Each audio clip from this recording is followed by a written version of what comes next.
do you always look cute? And I always look like I just rolled out of bed. This is like the fanciest I've been on a Sunday night in a long time. I'm thrown off from daylight savings. I'm so tired. Yeah, it's a little confusing, I'll have to say. I like it because obviously it stays light much later, but I am just today so out of it. I was this afternoon like dozing off like a 95-year-old. Oh my gosh. So can people hear us? I think, yes, they can. Oh my gosh. And I'm like seeing who's joining, which is making me extra nervous. No. Wow. This is very exciting. Hold on, I'm just like pushing my little thing back a little bit. So yeah, so all right, so we'll get started. People will just continue to join, and then as always, I'll save it afterwards to stories for 24 hours, and then it will also be available on YouTube. As of so I don't like to really talk the whole time because nobody wants to listen to me. They have to listen to me all the time on my Instagram. So just, I guess, get started and tell everyone a little bit about yourself, and we'll go from there. We'll start from the beginning. We'll So my name is Jack Manis. I'm 35 years old. I live in Brooklyn, New York. And I know Romy from Florida, just to clarify that. And yeah, I live here with my husband, and we'll get to the rest of it later. But if you like, I mean, do you just want me to sort of talk about? Yeah, I mean, just about, I think here I'll tell it. So typically, as we all know, it's called good grief. So it's all about people who experienced grief, and there are totally a million different types. And I actually just finished this really great book, and it sort of goes through all of that.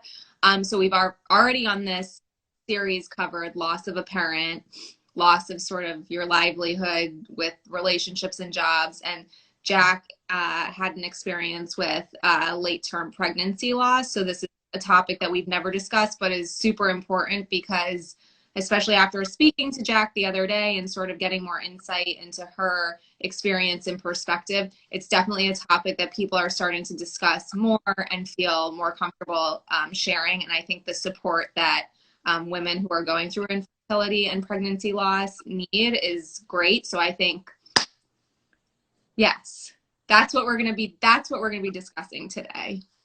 Great. So yeah, I joked to Romy that, pregnancy loss is so hot right now. So hot. It's, it's such a relevant topic. And,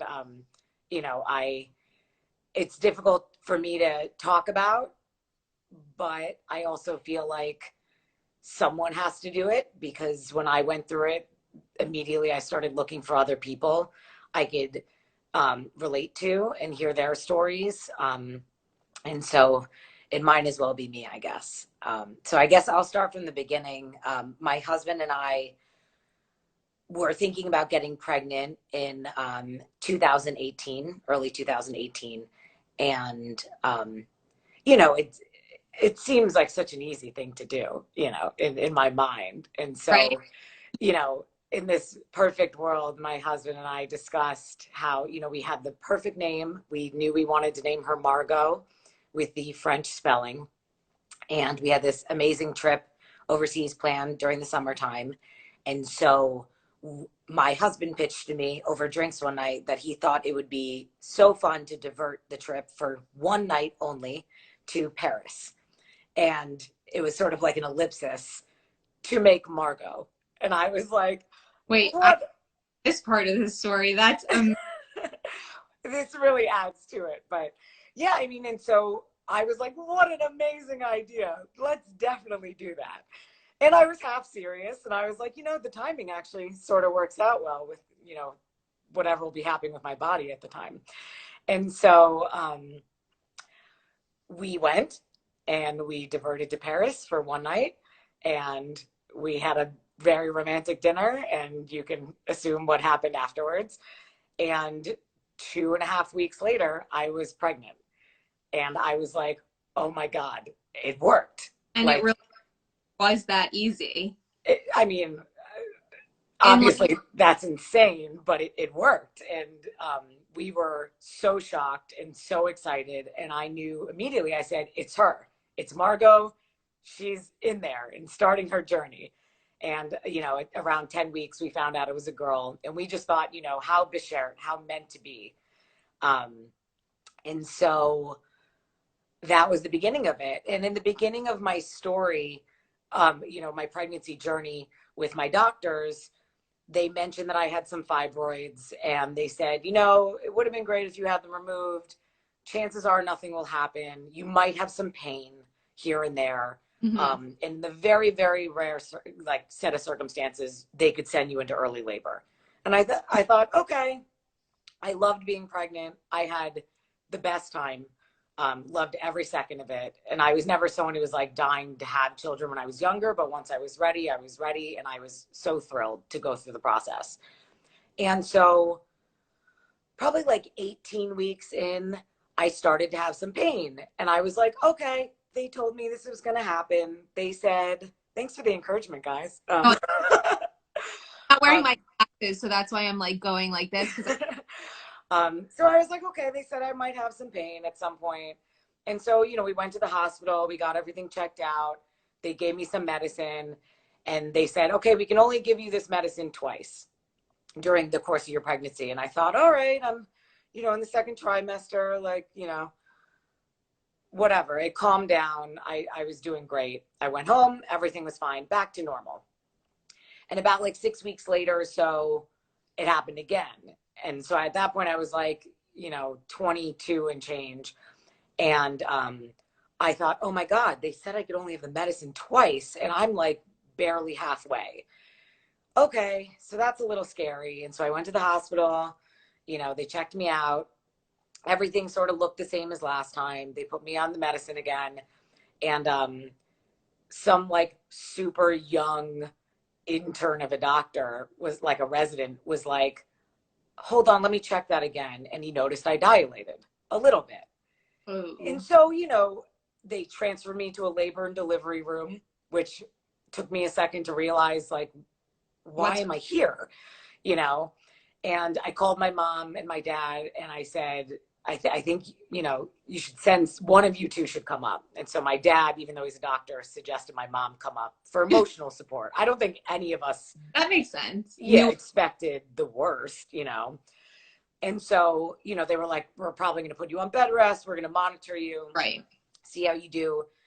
You know, hopefully you'll make it to the next morning and you won't dilate anymore. And so, you know, obviously we didn't sleep. We were like totally freaked out. We were in like the Beyonce suite of labor and delivery. It was like gigantic. And we were just like, what are we doing here? And the next morning came and I didn't dilate anymore. My mom showed up from Florida. And, you know, I was like, okay, you know, maybe it'll be okay. And they sent in these doctors, you know, and we should have like known by the looks on their faces that like it just wasn't going well. Like mass groups of doctors when there's no, just like a couple high risk doctors at a time came. And so, you know, they sat us down in like in front of my mom too, who is now there. And they were like, you know, viability is 24 weeks. You're about 23 weeks right now. If you don't keep her in, she won't make it at all. And at even 24 weeks, 25 weeks, 26 weeks, there's still like it's like a 1% chance. And they said, so if she came after, and at the time the law was after 24 weeks, New York State, they legally have to keep the baby alive, even if the baby is in, even if the baby's going to die an hour later, they will resuscitate the baby. And so that was, you know, all of it was heartbreaking. But the doctor said to me, if she came, you know, at 24 weeks or even 25 weeks, it's not going to be good. And I said, I'm going to need more specific than not good. What does that mean? And he said, you know, she's going to be brain dead. She like, you know, won't be able to see, won't be able to speak, won't be able to hear, you know, won't be like, she will be a vegetable who will likely die in a few hours, a few days, whatever it is. She won't make it into like a regular healthy life. And if she somehow miraculously did, she would have complications for the rest of her life, like really bad complications. Right. She's not developed, and Yeah. there's they can do, you know, with Yeah. especially I'm assuming one that's that premature to actually, Yeah. yeah, like God. So they said, as another option, they said, you can also terminate if you want. If you just want to start over, you can terminate. And we were just, I mean, I remember looking at my mom's face like, what? What? You know, and I like, Gone through this, and like, not to interrupt you, but yeah, it's almost similar to like what we went through in a way, where these doctors come in and they don't flat out tell you it's the end, but you sort of know, but you're in denial because you just want it to change so badly. And, you know, once they make the suggestion of, in my case, hospice care or palliative care, your answer is the same as like, what? No, are you crazy? But like, to even suggest, like, when you have a child growing inside of you, like, let's just terminate and not even give her the chance to see what happens yeah. is unbelievable. But I also like understood it because Yeah. one part of me, and Josh and I obviously that night slept in the hospital room and we're just like praying that she would either go soon or she would make it like another couple months. So they said, do you want to stay or do you want to go home? And I said, if I can go home, I just want to go home. Yeah. Whatever's going to happen is going to happen. Let me just sleep in my own bed. Yeah. So my mom, Josh, and I, my husband, went home. And, you know, I went on bed rest. It was like walking on eggshells for 48 hours. And then 2 days later, my husband went down to the gym. We were having a totally peaceful Sunday morning, reading papers, listening to beautiful music. And my mom was here with me and I said, I don't feel good. Things are happening. I'm in pain. And she said, let's call the doctor. I said, they're just going to say to go to the hospital. Let's just get dressed and go to the hospital. And my mom like put leggings on me, got on the phone to tell them that we were coming. And in like the most dramatic fashion ever, my water like exploded. And, you know, I shrieked. And so, yeah, so I'm sorry to those who are joining. You're joining during like the most chaotic part, but it'll get better from here. So anyway, so my husband came up from the gym. I was standing in a puddle of, you know, fluid. And I just said to him, it's over. Like, it's happening. Just get me out of here alive. Obviously, she's not going to make it, but like, just let's do this, you know? Because it was so early, I hadn't read the baby books. You know, I hadn't read how to labor. I didn't know how to breathe. I didn't know anything, but we were just like, all right, it's happening. Let's just get through it. And so the ambulance came. We all went, you know, and it was chaos. Like, no one put shoes on me. My husband left with our glass pitcher that's in our refrigerator in the ambulance. It was like half funny, you know, It's like, laugh about it now, but I yeah. also, I have like tears in my eyes because I knew your story, and like you and I spoke last week, and so I knew bits and pieces, but I've never heard like the full thing, and it's just, Yeah. I mean, honestly, in the ambulance, I laughed a little bit and I was like, you're holding the pitcher, you know, and he didn't even realize it. Like, it was nuts and it was scary, you know, with a lot of blood and, you know, all the things that I now know are very not normal in a delivery situation. And so we went to the hospital, and I will say that it was handled with such care by their nurses and physicians. And I was in like full blown labor. And within like 2.5 hours, I delivered her, and they coached me through the whole thing. My husband, Josh, and my mom held my hand the whole time, which was like so surreal. And it was over just as quickly as it began. And, you know, the things that I don't think you think about when you go through something like this are, and I'm sure you can relate to this, like with your dad, is like, when the person dies, you know, I had to decide, do I want to see her? Do I want to hold her? Do I want to take photos with her? Do I want her footprints? Do I want her cremated? Do I want to get a casket? I mean, we were reading newspapers like 4 hours before this, you know, like, and talking about how if I could just keep her in another day, it will get better, and another day it'll get better. So it was intense, you know, to immediately the barrage of social workers and all of that kind of stuff. But I will say again that it was handled very gracefully on their part, and it was a very positive experience for such a negative experience Yeah. that like gave me the courage, you know, eventually a year later to try again, you know, which is insane if you think about it. Yeah. um, I'm so neurotic and have such anxiety, which I talk about every episode. Like, I don't think I would have handled it as nearly as well as you have. I also don't know that I would have been able to try to get pregnant again. I would have been so freaked out, but I'm sure you were so freaked out. yeah. I mean, you know, I'll get to the whole next pregnancy I had, I always say was like that 48-hour period where I was on bed rest where every Yeah. day Every was single nerve wracking, you know? So anyway, so that's the story. And story. yeah. And from there, it was just, you know, total shock. My husband was a disaster. You know, I imagine it was harder for him to watch me go through it than for me to go through it myself. And Yeah. for my mom, I mean, my mom just witnessed her own daughter lose her first grandchild.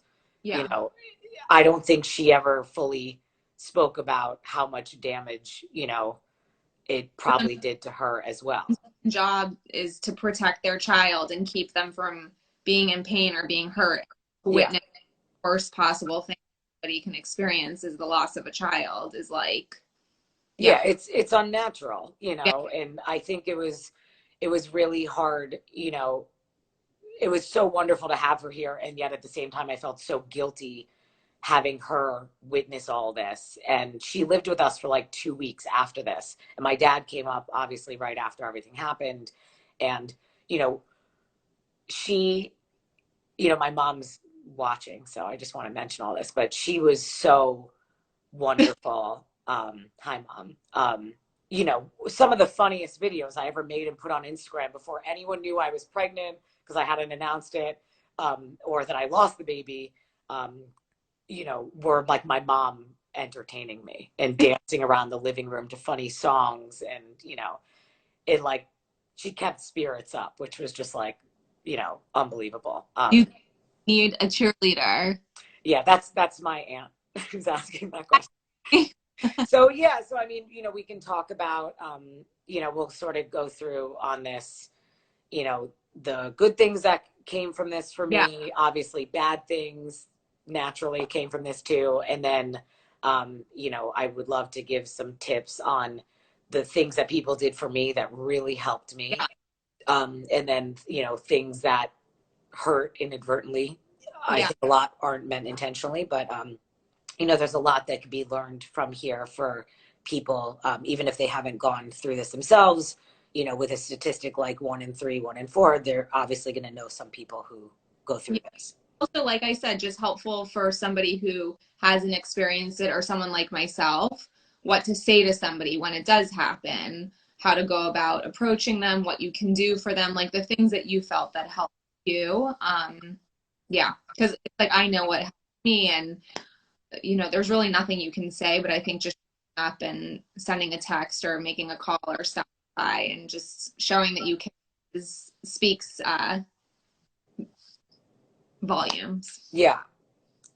Um, so yeah, obviously, like, I'll start with the bad because it only goes up from there. But you Yeah, know, yeah. Let's start with the bad and then we'll work our way to the good. That's all the positive stuff. Yeah. So obviously, you know, there was a lot of PTSD, reliving the moment. You know, the water breaking was especially traumatic for me.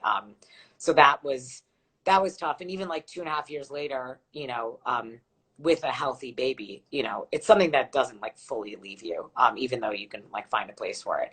Um, you know, I think when you're pregnant and you're that far along, you don't realize how many people you're going to have to explain to what happened. So, like, I explained to my dry cleaner, my UPS guy, the woman who cleaned our shared workspace, the shared workspace. I mean, people I didn't know, you know, would do a double take when they'd see me walk by. You know, that part was really shocking to me, like how much a pregnant woman has to go through in her everyday life if you see anyone who knew that you were pregnant before. Mm-hmm. And so that was like, really tough. Obviously, like not knowing if I could carry a baby to full term, which is something I still don't know personally, even though I've had a second child, thank God. But even she didn't make it even close to full term. Um, and so, I experienced some blame when it came to.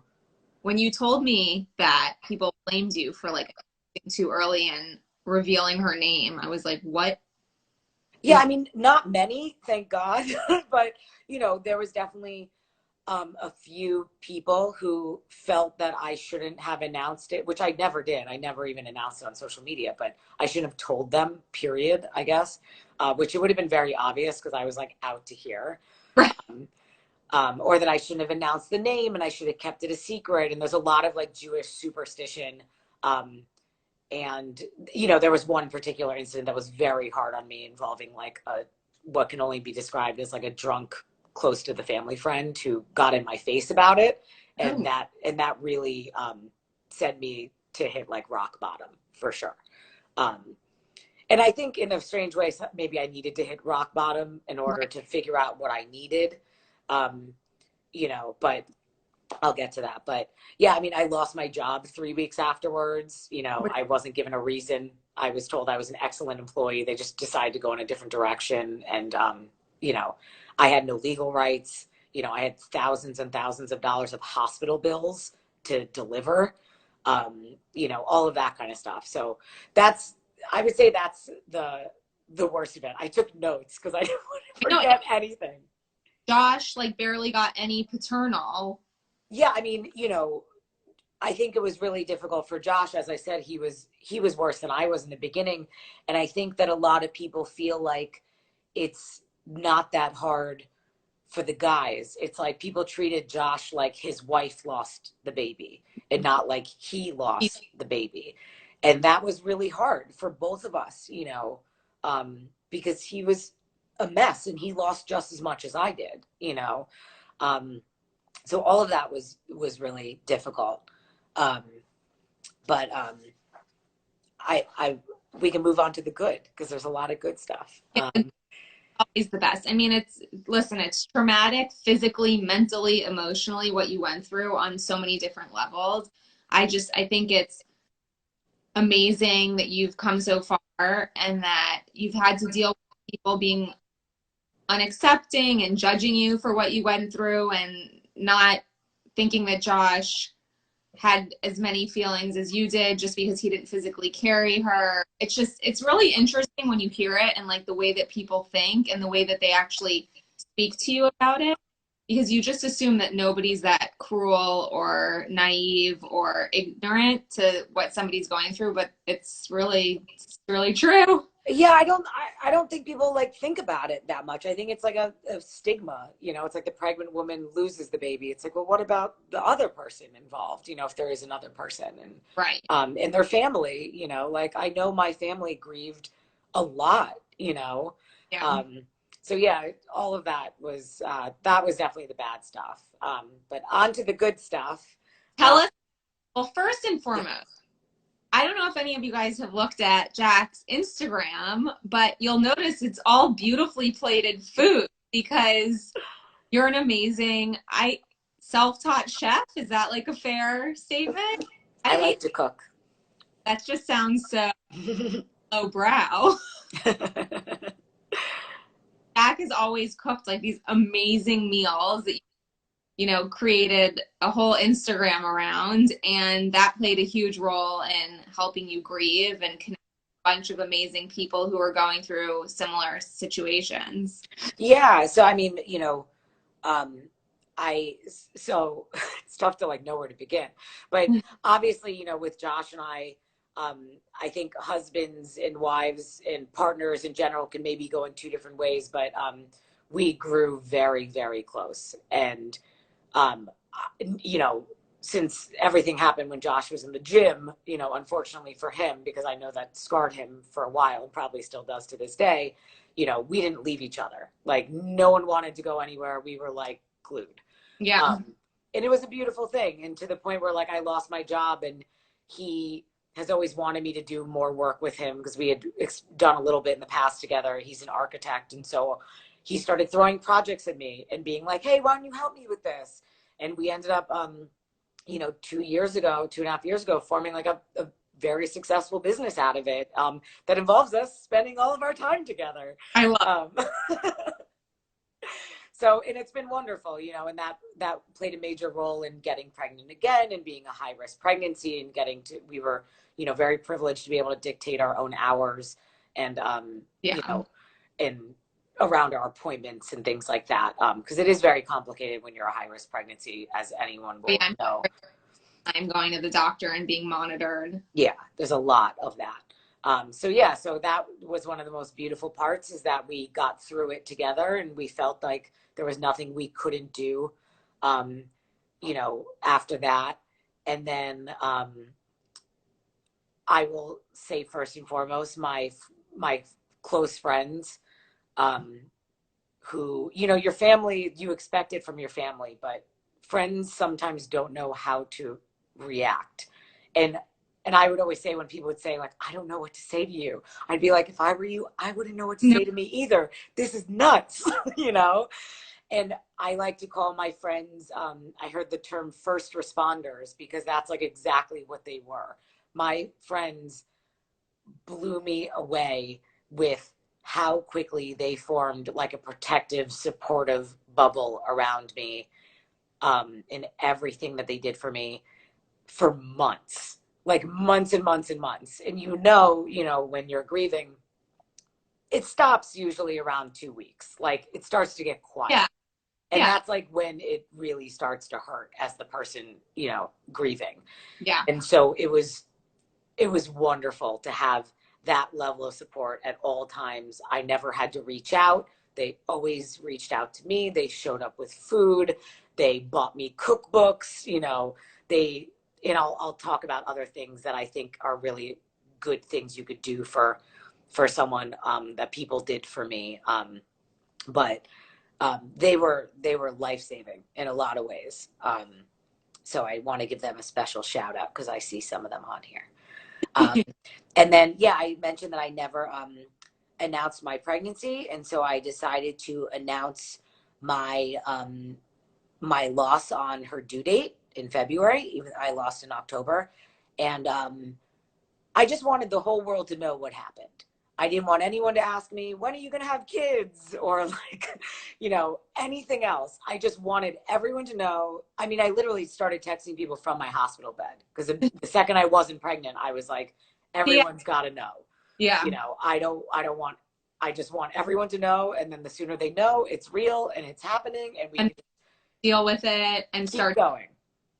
So I announced it, and a really incredible thing happened in that I got so many private, not only did I get so much public support, but I got so much private support from people who had been through the same thing, or even people who are going through the same thing at the same time as me. There's some people I've known for years, you know, decades, who I had no idea they lost their first child, you know, or their first two children, or one after the success. And so that was a really beautiful part of speaking my story, because now everyone knew. And then I got this whole other wealth of support that I never, ever, ever expected to get. And from that, the Supper Club was formed. And the Supper Club was my way of cooking for these totally random people, for the most part, who I'd met on the internet, in groups, through friends of friends, through family members, friends and daughters, and all of them were looking for the same thing. They all just wanted some sort of support. And so I thought, who deserves like a home cooked, lovely meal more than these people? Like, and some of them hadn't gone through losses. They were just struggling Yeah, I with mean, listen, pregnancy. is when you have women around you constantly posting about their beautiful babies and getting pregnant and their reveal parties and all of this, and you're sitting at home having trouble getting pregnant. It's very hurtful, I would imagine. And I have friends who have gone through that, and it's hard. Yeah. And you feel very alone. You feel Yeah. like there's no one else out there. Everyone's having success that you're not having. And the supper club like sounded like the most depressing idea ever. All these like scorned women. And it was like the opposite of that. It's like everyone could be themselves. Everyone could talk so freely. We would laugh our asses off at, anything, and it was just nice to be in a room with people who like more or less knew what you were going through, where your friends didn't fully understand, Nobody you gets know. it. They've gone through it. Yeah, exactly.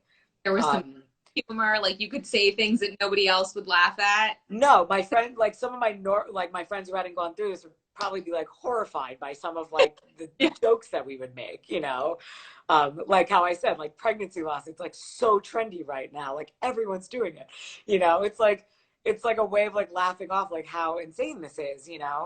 Um, and so yeah, that went on up until COVID. I mean, it happened. I think we had like 8 or 9 once a month dinners, and it was anywhere from like Was it always the same group, or did you add people, or did it change? people continued to join, and it was like there was always the repeat people who I Yeah. loved who just continued to come back. And then, some people couldn't do this month, but they came next month. So it was like a group of 20 people, but usually it was about like 10 or 12 people here in my house. And so I cooked for everyone, broke out the really nice plates and did Love. it up. And we did a Galentine's Day. It was wonderful. And I'm still, we don't do the clubs, and I feel like the Zooms never caught on, but I speak to every single one of them pretty regularly. And this is like, it's been a year since the last one. Once everyone's vaccinated, hopefully it'll pick up again because Oh my God. it sounds so. I mean, and I'm sure your group will need it more than ever post COVID, just because everybody is craving human contact and like human Yeah. that. And, thankfully, not everyone, but a lot of them have had babies and have gotten pregnant during the pandemic. And that's been like a really beautiful thing. Amazing, yeah. Yeah. Just go So, through something awful can come some really amazing things. yeah. And so that's been really wonderful to like root for these girls and to see that some of them who never gave up, and all of them haven't given up, but to see some people make it to the finish line, a lot of them has been. But also have like a group of women who are so happy for them, in addition to their Yeah. family and friends, like a group of people who truly get it and are like your cheerleaders no matter what. Yeah. And for you to say like, oh my God, this is amazing, I'm so happy for you, and genuinely mean it, because you know how hard it is to go through what you guys have gone through. Yeah. And I'll say, like, if you've gone through pregnancy loss or you struggle with getting pregnant, this is a personal opinion. I hated pregnant women. I hated anyone. I don't like your kids. I don't like your bellies, and I still like, I have to remind myself when I see a pregnant person, like, oh, I don't have to be angry anymore, because it was so ingrained. Even my husband will turn on a movie, and if there's like a birthing scene or if there's a pregnant character, we can't even really watch it. Change the channel. Yeah, and it's like I'm a mom with a healthy, beautiful baby, and it doesn't leave you, like, in some ways. Listen, I mean, this is going to sound ridiculous, but like I stopped watching Grey's Anatomy after McDreamy passed away, because the whole scene where like Meredith had to make all of the decisions of whether or not they were going to take him off life support, it was so triggering, and Oh so yeah. that I sobbed as though like I was going through the whole thing again. Yeah, totally. Drama TV show. So that's the point of that. I get it. No, 100%. When you've been through something like that, even when you're over it, and you're in the future, and you even have some years of separation, like, it still hurts, Yeah. in some ways. There'll always be like that little, you know, um, It really, like, listen, it will never go away. And the book that I just read was interesting. And the person who wrote it said that I used to tell people you would get over it with time. And then he had his own experience of loss. And then he changed it to you'll never get over it. It will just hurt less often. It will always hurt. 100%. It will just hurt less often. Yeah. And I 100% accurate because in the beginning, when you're just constant, it doesn't ever stop. You wake up with a pit in your stomach, sleep with a pit in your stomach, and that's just day in, day out for months. And then slowly it starts to be every other day, then every third day, once a week, once a month, and then finally a place where you're generally, in control and happy. And then every once in a while, if it's an anniversary or a birthday or something, it's on the radio or you see a movie or a TV show, like it'll hit you like a bat out of hell. But I thought it was very accurate. Yeah, like things I didn't expect to be hard, like my own birthday. And like it means that I was successfully born into the world to my mom. But like, like I never expected my own birthday to hurt me, And you just don't know. And until it happens, that's what the first year is always the hardest because you're going through all of the firsts and you just don't hit you. Yeah. It's so crazy. Yeah, it is wild.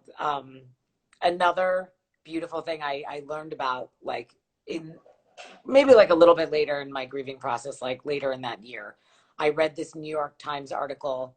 And I mentioned this at my baby's baby naming, because she's named after Margot.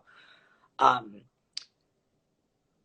read this article about this old woman who had passed who was a part of this study. And what the study found, and it's called microchironism. I Googled it. What the study found, there's this old lady, she passed away, and they found the cells of her son inside of her when she died. And her son was healthy and in his 50s.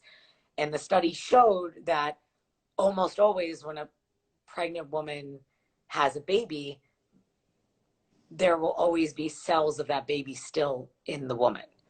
And she will carry them for the rest of her life.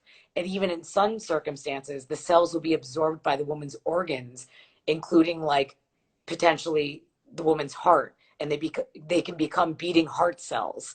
And I just thought that was the most beautiful thing I'd ever heard, that no matter what happened, I will always carry a piece of her with me. And when I, thank God, got pregnant again, my baby was in there with her as well.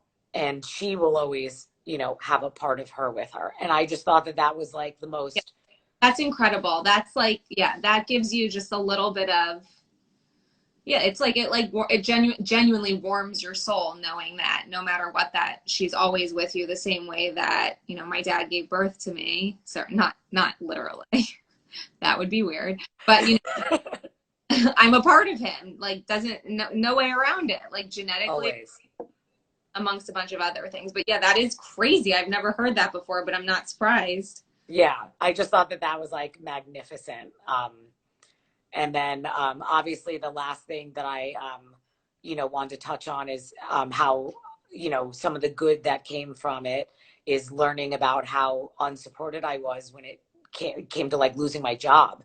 I think people still are shocked by that. And I was too. I mean, I was of course I'm going to get the day off to bury my child.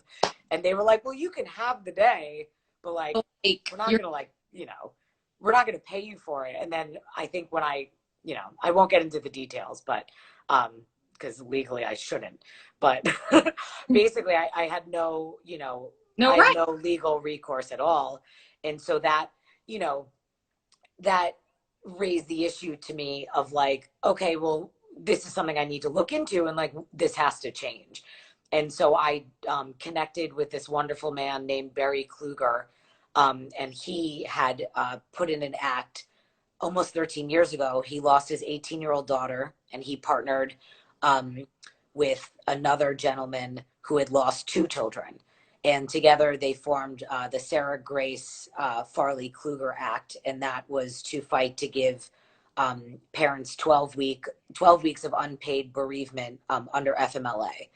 And since then, it seems like some portion of that has passed more recently. But the more I talk about it with people who are really on the ground, um, there's loopholes. You know, you're not going to get 12 weeks. You know, your job is, you know, you could still be let go. Um, you know, and even when I was posting about doing this, you know, this segment with you, I was hearing from other people who were like, oh, you know, when my brother died, like I tried to take a week off and they like threatened to fire me, you know? So this is like a very prevalent thing with, Yeah. you know, especially with like parents burying their children and, you know, immediate family members, you know, it's something that really needs to change. And so I'm thrilled to say that it seems to be heading in a better direction, but as with anything, there's obviously a lot more work to be done. Yeah, it takes But that's a positive, that, progress being made. That's the most important thing. yeah. Um, so yeah, I mean, let me say, you know, some things you can do for people who have gone through this, and then we could sort of get in after that. We'll talk about the things to say, things to not say. But I know this is probably long for people, so I just want to tell you things you could do if No, you before you like give up on us and leave. they'll finish it later. I know you guys have to like eat dinner and stuff. Um, so things you can do, food, 100% food. And I don't just mean like come over with trays and bagels and all that. Of course, that's amazing. But when you're grieving, the one thing, and this is someone who cooks and loves to cook, I could not figure out what I wanted to eat. I was hungry because I just finished with being pregnant. Think of like, that's not a priority. Yeah, like I knew I was hungry. I didn't want to cook. I I just wanted food to show up and I would eat it. And so, you know, I had friends who very generously came over and brought us dinner from our favorite places. And of course, you know, I would spill all the details and vent, and, you know, it was, you know, like the most crazy gossip session you've ever seen in your life of like horrible details that I don't know whether or not they wanted to hear, but, you know, we were in it, so we were doing it. But people came over and brought food. I've seen recently there's this thing called Meal Train where you can select dates with a group of people and make sure that there's always food coming to them. One of the most creative things that seems so simple, but I always tell people this, a work colleague, they got together and gave me a Seamless gift card, like a generous Seamless gift card. And I have to tell you, during like my really low moments when I didn't want to talk to anyone, it was so comforting to just press a button and have some Thai food come to me. Like, Yeah. I didn't have to call anyone. I didn't have to see a friend if I wasn't in the mood. And I can just, it was like some of my first moments of taking care of myself, you know? They made it seamless. They made it seamless. So I mean, I loved that. I thought that was very creative. Oh, you're what My you're favorite comfort food is Thai food. also. Any form of it. I can hear my husband laughing in the other room because he's watching this. Um, yeah, other things, you know, any form of comfort, pajamas, a cozy robe, a candle, lavender oil. You know, Amazon makes this amazing like $40 back massager that I got for this pregnancy. Something like that would be like amazing, you know, if you have the means, you know, and you want to get together with some friends, like a spa certificate for them. Massage or a manicure, just anything to make you feel like, Yeah. Help her get her hair cut, you know, and her hair colored, like get her a blowout, like anything. And then keep in mind, you know, someone who just went through a pregnancy, like needs to recover from the pregnancy. Like someone sent me a beautiful, like ball jar filled with sitz bath or like witch hazel wipes, you know, my milk came in. So, and like, I didn't know what the hell to do, you know? So I got these things called boob tubes that you could put in the freezer and they'd chill you out. And so a neighbor brought me, it was like the shot heard around the world. Everyone in the building knew. It was, it was like, you know, because everyone knew me. So it was like, it was chaos. But like someone brought me peppermint tea, you know, because that slows the milk production. So those are like really creative things that like were very beneficial for me, because I also like had no idea what to do. Like these were other moms and, you know, people who had dealt with loss, some of them. Um, you know, so all of that was really creative. I mentioned someone got me cookbooks, you know, for when I did want to start cooking again, which was beautiful. Someone got me a Cleo Wade quotes book, which was Oh, yeah. beautiful. Another person got me a book of short stories from Cheryl Strayed, one of which covered like a pregnancy loss story that obviously I was like a puddle, but it was I was so beautiful. saying. Flowers are lovely and they're beautiful and I love them. You're welcome, Lindsay. I love you. Um, you know, but we had so many flowers. It looked like a funeral parlor in here. It was nuts. And it was like so wonderful, but like we had nowhere to put it. They were on every surface of every room. And it got to the point where we were like, you know, Like, excuse me, doorman, would you like flowers for your wife? it like got to the point, I think like one of the last batches, I was like, I don't, maybe they should just keep them. But it was like so thoughtful, but you know, Yeah. I think some of the creative gifts and things that will make you feel better. I mean, flowers again are beautiful, but they last for a week and then you have to throw them out and all the things. And it can be simple and inexpensive, like a little crystal, you know, that's healing. You know, someone gave me like a little crystal to like, you know, sleep by my bed with. And, you know, a donation's a beautiful thing. I don't think anyone did that for us, maybe one person, but that's like another way to like support the family, something that they care about, or, you know, if you're pro Planned Parenthood, like a, you know, a place like that that can help other women going through this. Honestly, if you have the means, the hospital bills for going through this are wild. You know, if you could give someone like a Visa gift card, it probably would help. Um, we wouldn't have like said no to it if like one showed up.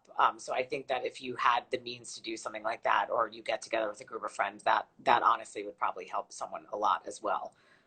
You know, we were like very privileged to have health insurance, you know, and pay for the hospital visits and the ambulance and puzzles. Yes, my mom got me this really stupid puppy puzzle and I really enjoyed building it once she was gone. I did it alone. And Well, it's time consuming. It will definitely keep your mind occupied. And when you're done, yes, beautiful photo or a cute puppy to look at. So yes, that's it's, an excellent idea. And thank you for reminding me that, because that was a really funny gift that she came home with, I think when I was on bed rest. And so I ended up building it after the fact. But yeah. And then, you know, most importantly, just don't forget to be there. You know, a lot of people will say, let me know if you need anything. And I wouldn't. Like, I would never call you and be like, I need to vent, you know, maybe I guess, but like, probably not, you know. But when my friends would reach out to me, I would talk and I would tell them how much I appreciated it. And, um, and I would let them be there for me most of the time. So you know, I will say like, remember them after that 2 weeks is over. And this goes for anyone grieving. Cause it's always like crazy. And then mm-hmm. all of a sudden you're alone and it's silent. And like my mom and dad went home and it was just me and Josh in And the it's apartment. shock. And it's shock, you know, Yeah. and it's, Now what? yeah. And especially if you're like living in an atmosphere where like that all went down, it was dark. It was really dark. So just don't forget about them after those 2 weeks, you know, ish pass. Um, Come over and watch TV, send them funny videos. One of the funniest things one of our friends did was our friend had an accident on a treadmill where he went flying Oh and he God. got the security footage and he sent us the video. And I swear, I thought that, yes, it's an amazing tip. It's when people remember the anniversary as well. That is really beautiful when people keep you in mind during that time. Um, Yeah, I you agree. know, Whenever reaches out to me and I hate to say it, it's, you know, few and far between now. There's like, I can count on one hand my good friends who remember and will text me and it's always so, so appreciated. yeah. Um, and, you know, and I haven't really spoken about this really to anyone except for like my parents, but this year when the anniversary happened, it was this really big moment for us. We brought Marlo upstate. We buried Margot in the roots of a tree upstate, and the tree was gone. And there must have been a storm, and the tree must have come down, and there was just a stump there. And the two of us were just like, Devastated. and I didn't tell anyone. I didn't tell anyone it was the anniversary. I didn't tell anyone that we were going there, and I didn't tell anyone what happened because I was just so shocked. Like, never in our wildest dreams, like, we felt like such failures. Like, we couldn't give her a life, and then we couldn't give her like a proper death, and it killed us. It really did. Yeah, that would, yeah. And so the anniversary just sort of went by, and we dealt with it really privately. And having a baby now helps. I can't say that it doesn't. It And really. she's a girl. Oh, I mean, I like to joke that someone in the heavens looked at Marlo and said, they've had a rough time, just give them the easy one, because she is. So yeah, I mean, remembering the anniversary, like, that's very meaningful for a way of supporting, long term, for Yeah. sure. You know, so yeah, I mean, things to say, or let's just say with things not to say. My number one most hated thing ever is that everything happens for a reason. There's a meaning for this. Actually, I don't want to hear it. not to interrupt you, so this book that I'm reading, it's written by a rabbi, actually, and he's the rabbi of Wilshire Boulevard Temple in Los Angeles, and he's like a really cool dude, and he's been around death so much in his life because he's a rabbi, and then he experienced the loss of his own dad recently, and he said there's one saying that you always say in Hebrew after somebody passes, and he typically translates it to English. Obviously, I'm not uber religious, so please forgive that I'm not exactly remembering the saying at the moment. But he said when a young person passes, a child, or somebody who was taken too soon, he never translates it because he feels one of those sayings that is like everything happens for a reason, and those family members just don't need to hear it. It's not going to help them. So I actually of him, like, so sweet, so thoughtful. Yeah. Whether your religion or whether you believe that, like, you cannot say that to somebody. Yeah. And even, and I said this when we spoke earlier, like, even with you losing your father, like, there's no reason that your father, like, shouldn't be there at, like, your most momentous occasions in life that he didn't get to be at so far. Right. I just think it's such an easy thing to say, like, I'm sorry, like, everything happens for a reason. But and some people, and this is just my opinion because I've spoken to other people who've gone through loss and firmly believe that it happened for a reason. Yeah, it's a way of belief, and some people do it that way. But I think just because it is such a sensitive topic, it's probably best to avoid that. Yeah. Just because I know I'm right there with you. Like, I don't want to hear that. That's not. Yeah. It's tough, so not everyone's going to feel that way. So it's maybe not the best thing to say to somebody. I had a friend who was due the same week as me, and we were pregnant together. And I will say that she was so, so, so respectful of my loss and wouldn't talk about her pregnancy in front of me. It's obviously the elephant in the room. She's pregnant. She will have a child for the rest of my life that is my first child's age. So I will say, like, to not talk about your kids and your pregnancy and compare your story to theirs, it doesn't necessarily help. I don't think, at least for me, it didn't. My Lindsay. And, it was so meaningful that she put her own happiness aside out of respect for my loss because she knew I couldn't handle it.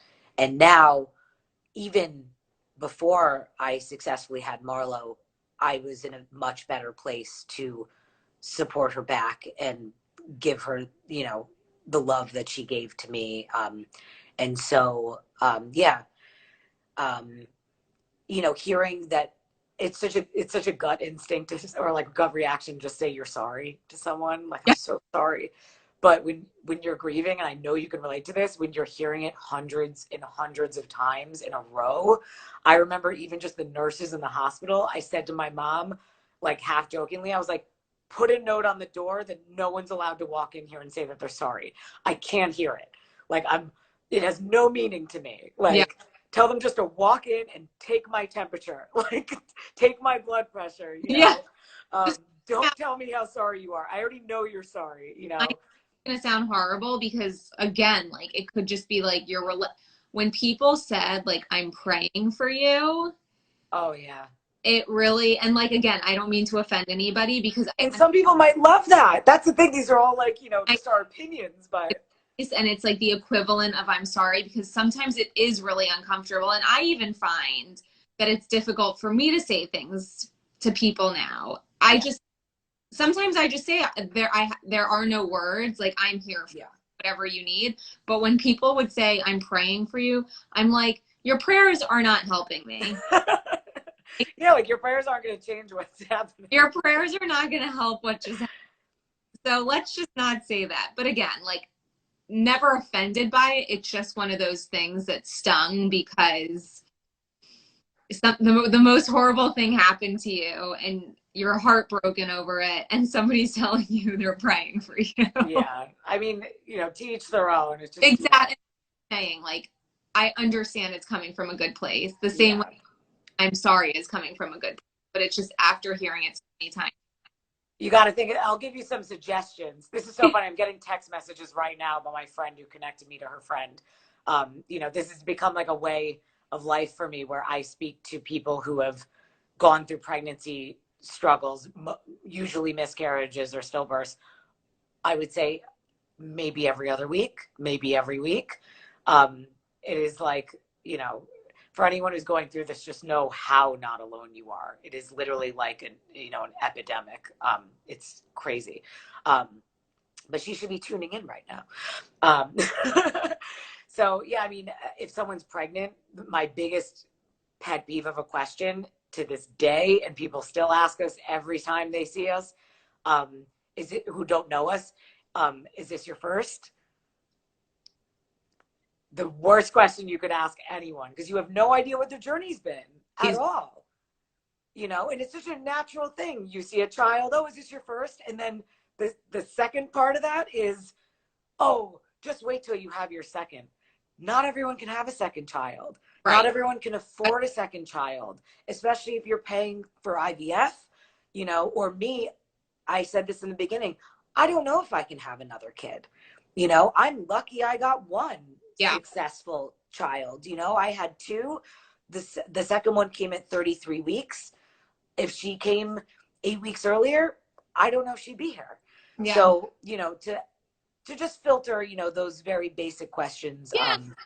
Friend right now who is having a baby via surrogacy. And it's like chances are, I mean, maybe you will have multiple babies via surrogate, but probably not.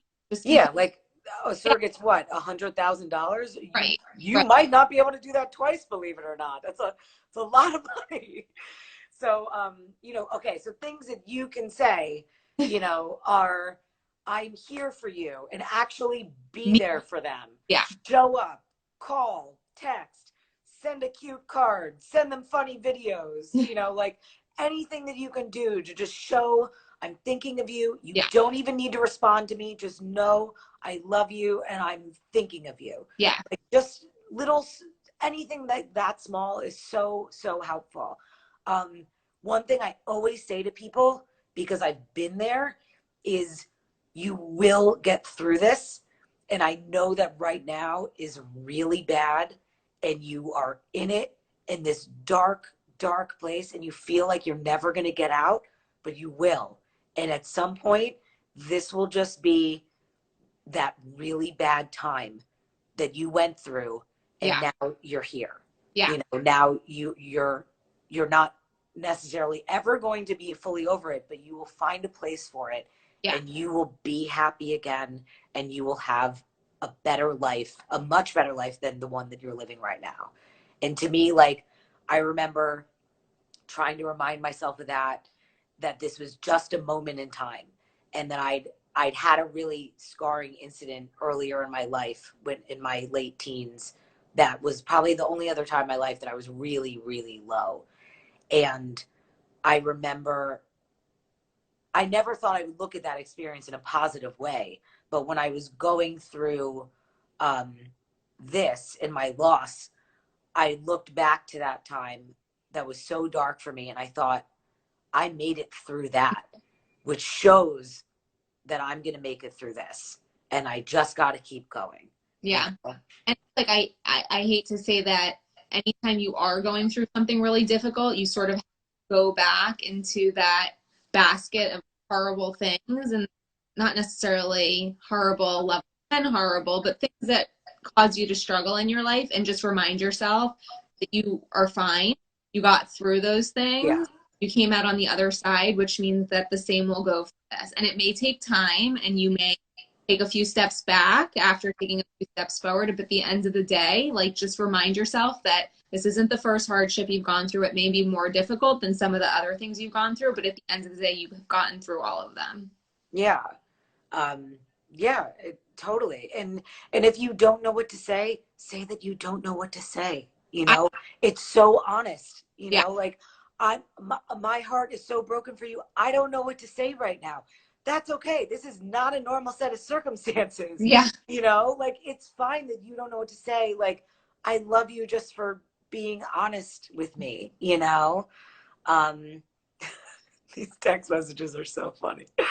Um, and then, I love to bring up the micro, I got to pronounce it, the microchimerism, that the baby will always be with the person, in some physical form, in addition to always being just in your heart and, part of you, in your mind, like, you will always carry that child, in some shape, in your cells. And there's nothing like more beautiful and unifying than knowing that, yeah, that no matter where your life takes you, your babies will always be with you. yeah. I think that's amazing. That's my favorite takeaway from all of this. And I always talk about it because my brother is very into science and evolution and all of that. And when my dad passed away, I've spoken about this before. Um, he sent me an article by a physicist, and it broke down that energy cannot die. It's just the law of physics, always there. Whether somebody actually physically passes away, their energy can never die. It's always you. It will always be in the places where they spent a lot of time, they loved, where they lived. So I think it's sort of the same thing for me, where I don't physically have, a piece of my dad in me because I didn't give birth to him. That would be so weird also. But to know that in places that I go, and in like his office, and we go to Colorado where we have a house, it's just, I feel him there. And Yeah. it's such a nice feeling. You kind of feel at home, you feel comfort. It's like a warm blanket that's like, Yeah. And I even said that, when we went to go visit where we buried Margot, and her, like, grave was basically gone. The roots were there, and that is where we buried her. Um, I Josh and I were obviously in total shock, and we were so heartbroken.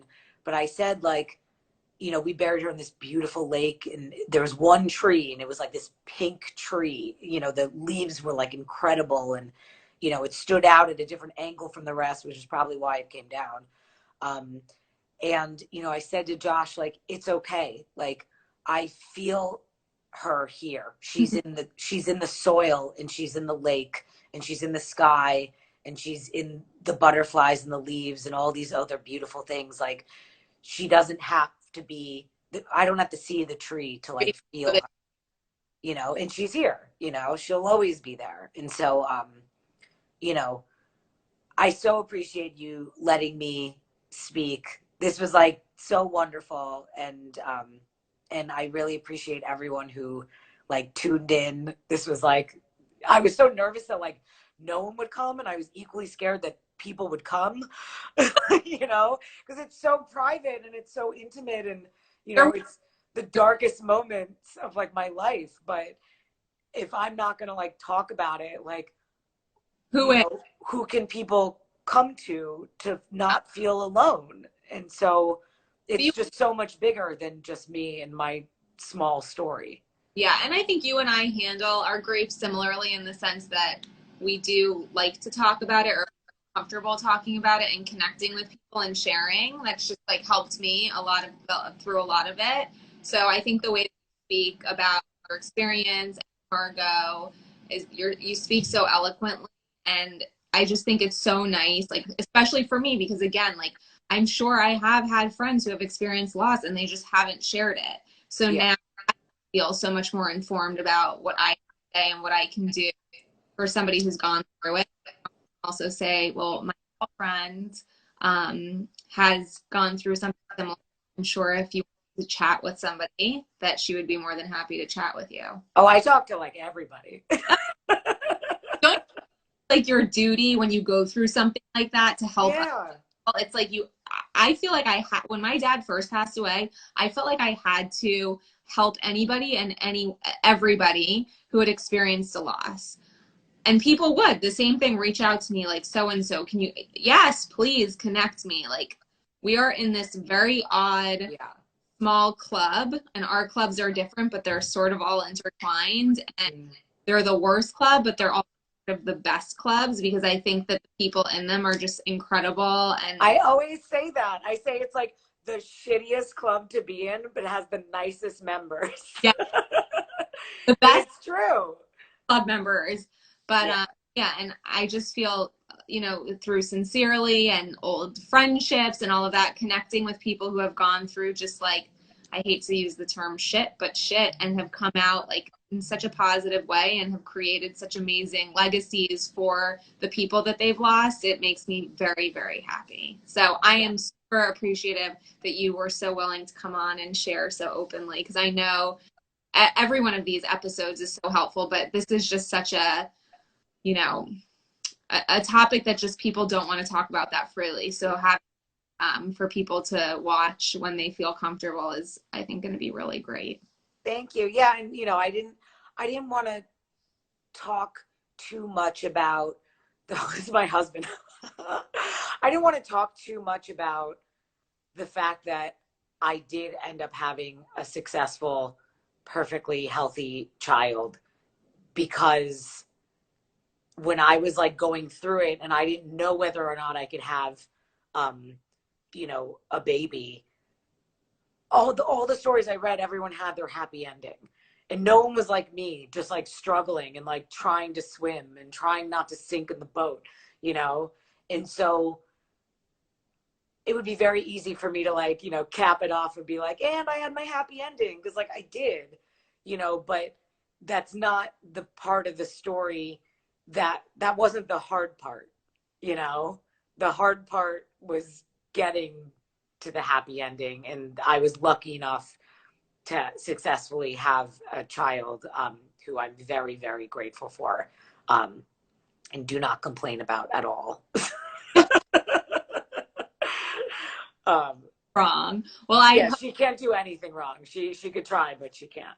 right.